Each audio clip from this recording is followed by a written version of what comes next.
Back to this 5,000 metres then, just over 2 kilometres gone. They went through 1k in 2:42, 2 kilometres in 5:30. That was at 2:47, 2:48 for the second kilometre, very slow.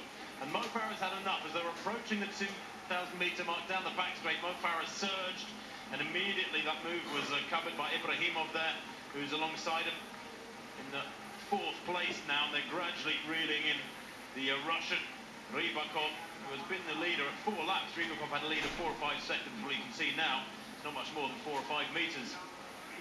With indeed the Turk who fell, Polat Kemboy Arikan, leading the chase.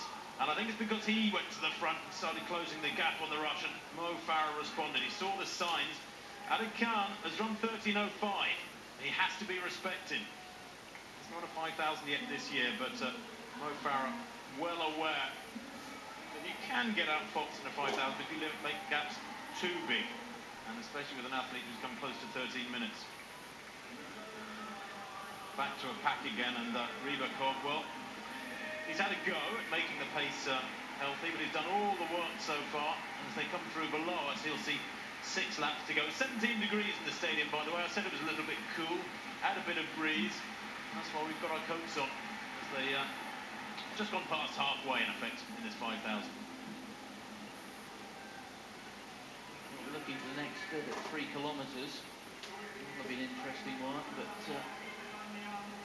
well, Farah very much in charge, and he's such an imperious figure on the track these days. You get the impression in a curve like this, when he's running right at the back with about 50 metres of track between him and the man in front, that he's still in charge, and there he is now at the front. And he's in control as they move through towards the 3 kilometre mark. Well, they have swallowed up Ibrahimov. He's back in 6th place now, and they're gradually easing past him, but it's Farah from Ibrahimov, from Arikan, then Mayuchi, then Gabius. Ibrahimov still in there, up in the top 7 or 8. Fraser just tucked in there behind Jesus Espana, but they're towards the back of the pack. Farah now comes to 3,000 metres, and it is slow. We knew it would be this way. 8:17 at 3,000. That's obviously an acceleration in pace, Martin, but 2:37 for that kilometre does suggest that they're beginning to race now. Yes, the pace, as it stands, well outside 13.5 minutes, but we are going to see it pick up, aren't we? We are going to see the injection of pace. Are we going to see that sustained run over a kilometre or more? It's taking its toll on 1 or 2 athletes, as we can see, but Farah really should be a class apart. As we move into the last 2 kilometres here, at some point I think we're going to see sustained burst from the Briton. And that is where, I suppose, the people who work closely with Mo Farah, we had to stop watch his running. That's exactly right. Ibrahimov, they're just leaning in on him a little bit. He's got a very, very impressive kick, as little Ibrahimov. Mo Farah will be aware of that. He does his homework. Gabius tucked in there behind Mo Farah, the German on the inside. They're bunching here, aren't they? Look at that. 10 athletes you could throw. Well, a big blanket across the whole group. Both for him and for us to see him go, certainly beyond 18.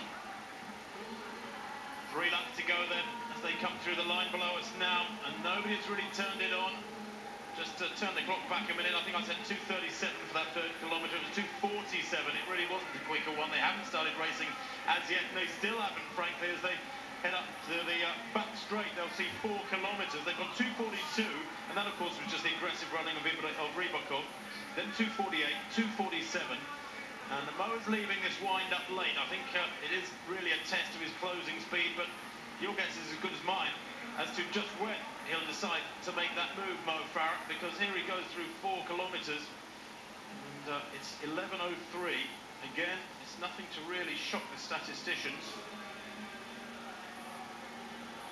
2:46 for that 4th kilometre, Martin. And we were talking, weren't we, before the race as to how he would play this. Well, he has chosen to leave it late, Mo. And to give you some idea of the pace he's running at, well, at his best this season, he's been running almost 300 metres faster on the track than this. So he really is running very much within himself. This time it's 800 metres to go. He's looking up at the big screen. He's getting some idea of where everybody is behind him. He can hear people. He'll be able to sense people. And the question in his mind now, well, he'll be resolving what is the point, or where is the point at which I'm going to kick. He still hasn't gone.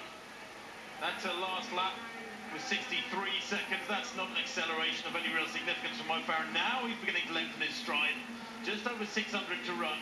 Still there on his shoulders, Ibrahimov, who can be a very dogged racer. And if he's got Mo Farah's coattails to hang on to, he might literally need to stay in contact with the Briton.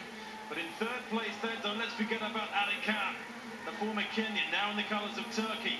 Also there too, we shouldn't discount the Frenchman, who has looked very good this year, Durand.